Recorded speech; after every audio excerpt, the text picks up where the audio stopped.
Hello friends, आज के session में आप सभी का बहुत बहुत स्वागत है।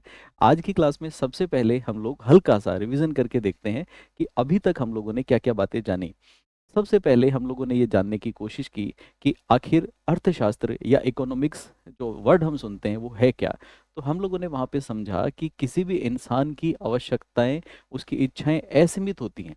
उसको बहुत कुछ चाहिए जीवन में, लेकिन उन सब चीज़ों को पूरा करने के लिए दुनिया में फ्री तो कुछ मिलता नहीं। उन सब चीज़ों को पूरा करने के लिए उसे चाहिए होते हैं रिसोर्सेज या संसाधन, और दूसरी भाषा में मैं बोलूँ तो उनके लिए चाहिए होते हैं पैसे। बिना पैसे के कुछ नहीं होता। अब इंसान की इच्छाएं अनलिमिटेड हैं और पैसा थोड़ा सा है। उस थोड़े से पैसे के साथ, थोड़े से संसाधनों के साथ सारी इच्छाएं पूरी नहीं कर पाएगा व्यक्ति। इसलिए इंसान क्या करता है, एक तकनीक लगाता है, एक तरीका लगाता है जिससे अपनी सारी इच्छाओं में से अपने पैसे से जो इच्छाएं पूरी हो सकती हैं, उन्हीं इच्छाओं को चुनता है कि मैं कौन कौन सी इच्छाएं पूरी करूं जिससे मुझे सबसे ज्यादा खुशी मिलेगी।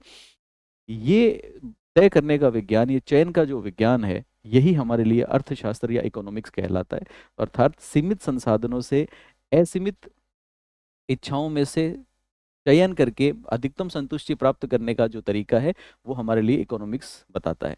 अब हम लोगों ने पढ़ा कि इकोनॉमिक्स सिर्फ एक व्यक्ति के लिए ही नहीं है। अगर हम लोग एक इंडिविजुअल के लेवल पे सोचें, सबसे पहले तो हम लोगों ने सीखा कि दो चीजें याद करनी है।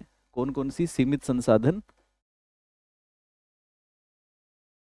और हमारी जो इच्छाएं हैं वो हैं असीमित।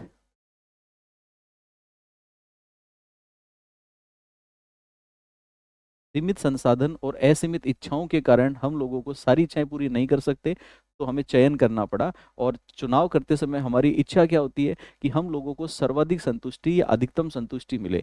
इसके लिए जो हम लोग टेक्निक लगाते हैं, जो स्टडी करते हैं, वो ही हमारे लिए अर्थशास्त्र कहलाता है। चलो, ये बात तो समझ में आई।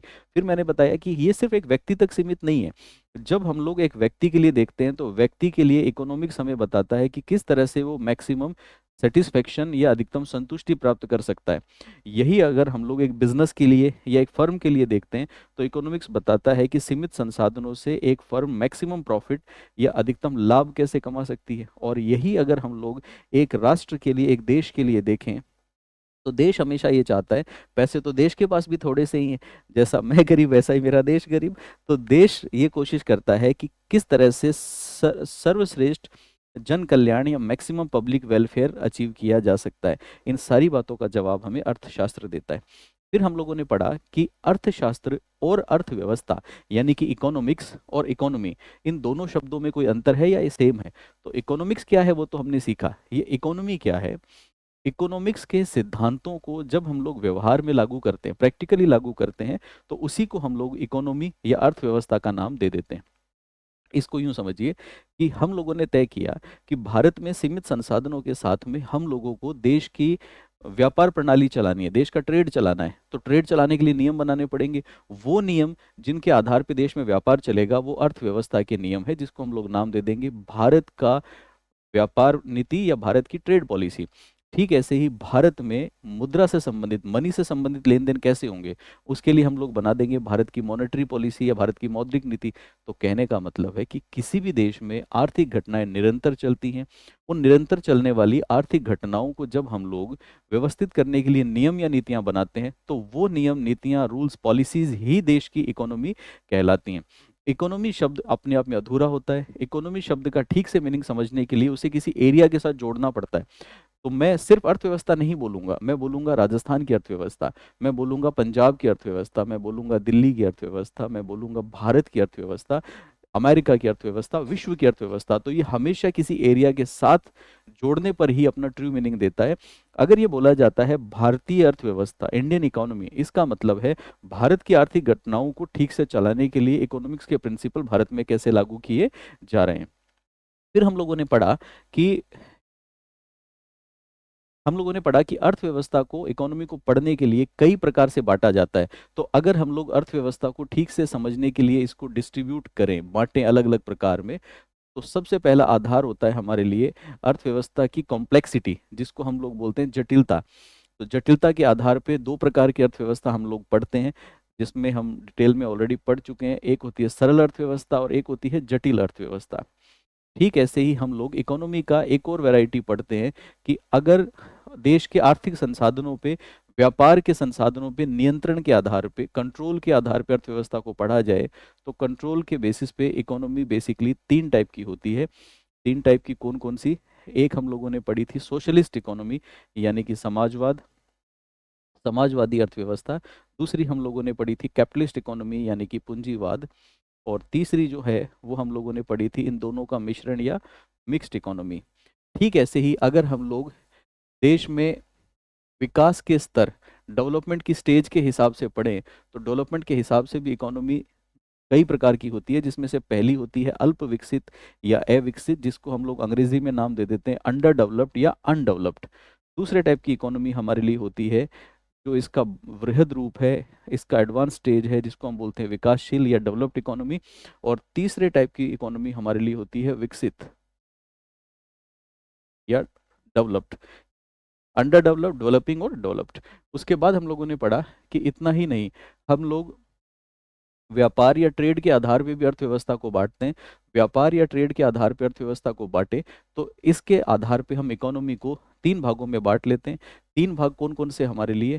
पहले मुख्य रूप से दो में बांट लो, बाकी तो बहुत सारे आजकल चलते हैं। दो कौन कौन से? एक को हम लोग बोलते हैं बंद अर्थव्यवस्था, यानी कि क्लोज्ड इकोनॉमी, और एक को हम लोग बोलते हैं खुली अर्थव्यवस्था। इसमें और भी वैरायटी हम लोग जोड़ के पढ़ सकते हैं, लेकिन फिलहाल के लिए इतना काफ़ी है, ये सब हमने पढ़ा। अब एक सवाल पैदा होता है कि जब हम लोग देश की इकोनॉमी पढ़ते हैं तो देश की इकोनॉमी के अंदर कई जगह से इनकम आती होगी।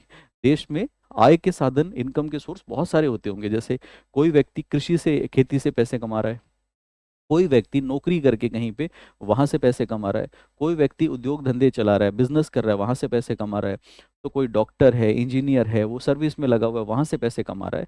तो ये देश में पैसे कमाने की जगह कौन कौन सी है? और एक शब्द हम लोगों को यहीं पे समझ लेना पड़ेगा, जिसको डिटेल में हम आगे बात करेंगे, लेकिन फिलहाल एक बार इस शब्द को यहीं समझ लो, ये बार बार मुझे काम आने वाला है। एक शब्द है जिसे हम बोलते हैं नेशनल इनकम, राष्ट्रीय आय। थोड़ी देर के लिए मैं इसको ज़्यादा डिटेल में नहीं जाऊंगा, क्योंकि राष्ट्रीय आय का चैप्टर जब मैं पढ़ूंगा तो डिटेल में बात करूंगा। फिलहाल मैं उतनी बात करूंगा जितनी मुझे ज़रूरत है। नेशनल इनकम या राष्ट्र की आय का मतलब है कि पूरे देश में देश की कमाई कहाँ कहाँ से होती है।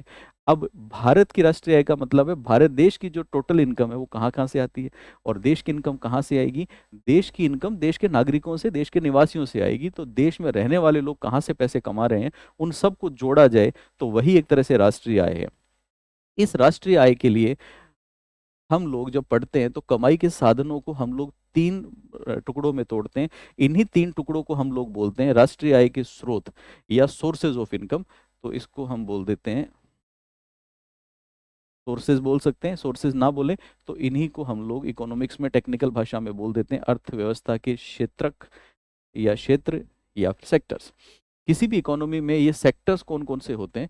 तो किसी भी इकोनॉमी में मेनली तीन सेक्टर प्रिवलेंट होते हैं, जिसमें से एक होता है प्राथमिक क्षेत्र, एक होता है द्वितीय क्षेत्र, और एक, अगर पहला प्राथमिक दूसरा द्वितीयक है तो तीसरा, ऑब्वियस सी बात है, तीसरा कौन सा होगा? तृतीयक सेक्टर। इन तीनों में डिफरेंस क्या है? इसको हम लोग इंग्लिश में प्राइमरी सेक्टर, इसको सेकेंडरी सेक्टर, इसको टर्शरी सेक्टर बोल देते हैं।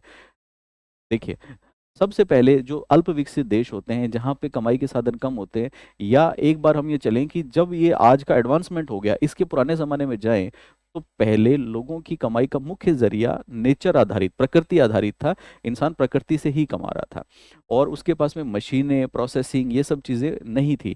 तो इंसान करता क्या था? जमीन के अंदर पौधा लगाया, वहां से अनाज हुआ, उसको खा लिया। इंसान ने पेड़ लगाया, पेड़ से फल फ्रूट हुआ, उसको खा लिया। जंगल गया, जंगल से जानवर पकड़ लाया, काट के खा लिया। इंसान जंगल से फल फ्रूट तोड़ लाया, इंसान कोई मधुमक्खी का छत्ता तोड़ लाया, उसी से गुजारा कर लिया। मछली पकड़ ली, उसी से गुजारा कर लिया। तो ऐसा एरिया, ऐसा क्षेत्र या ऐसा समय जब इंसान पूरी तरह से प्रकृति आधारित चीज़ों से अपना गुजारा कर रहा था, प्रोसेसिंग ना के बराबर थी, वो एक अवस्था थी। उस अवस्था में जहां से कमाई होती थी उसको हम बोलते हैं प्राथमिक क्षेत्र। तो अगर आज भी दुनिया के किसी देश में इन्हीं सब गतिविधियों का, प्राथमिक गतिविधियों का बोलबाला हो, तो हम उसको बोलते हैं ये देश अभी प्राथमिक अवस्था में है। इस बात को यूं समझो कि होता क्या है, समय के साथ में एडवांसमेंट होने लगेगा, लेकिन क्या ये गतिविधियां बंद हो जाएंगी? नहीं, ये गतिविधियां बंद नहीं होंगी, आज भी चलती रहेंगी। इस वजह से हर देश में प्राथमिक क्षेत्र जरूर होता है, लेकिन जो अल्प विकसित देश हैं उनमें ये सबसे बड़ा क्षेत्र हो जाता है। तो अगर हम एक लाइन में इस प्राथमिक क्षेत्र को समझें तो मैं ये बोलूंगा कि प्रकृति आधारित चीजें जहां से लोग पैसे कमाते हैं वो प्राथमिक क्षेत्र में आती हैं। इसमें मेनली कौन कौन सी एक्टिविटी हैं? मेनली अगर हम लोग समझें तो इसके अंदर कृषि, इसके अंदर बागवानी, मछली पालन, इस तरह की गतिविधियां सारी की सारी प्राइमरी सेक्टर में कवर होती हैं। उसके बाद दूसरा आ जाता है हमारे लिए सेकेंडरी सेक्टर या द्वितीय क्षेत्र। ये क्या है? समय के साथ एडवांसमेंट हुआ, एडवांसमेंट से नई टेक्नोलॉजी आई, टेक्नोलॉजी से प्रोडक्शन वगैरह होने लगे। तो ऐसे में हम लोग क्या करते हैं, इन प्राथमिक क्षेत्रों से जो चीज़ें होती हैं, जो प्रोड्यूस आता है, उस प्रोड्यूस को फैक्ट्रीज में, उद्योग धंधों में प्रोसेस करना या परिवर्तित करना शुरू कर देते हैं। और जहाँ पे हम लोग इन सारी चीज़ों को प्रोसेस करके इनसे नया उत्पाद बनाते हैं, वो सेकेंडरी सेक्टर कहलाता है। इसको मैं यूं कह सकता हूँ, नॉर्मली प्राइमरी सेक्टर के अंदर जैसी चीज़ें प्रकृति देती है वैसी बेची जाती है, लेकिन सेकेंडरी सेक्टर में उनको प्रोसेस करके उनका स्वरूप बदला जाता है।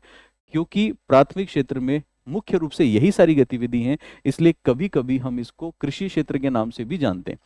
द्वितीय क्षेत्र के अंदर मेनली यहाँ से कच्चा माल आता है, इसको प्रोसेस किया जाता है।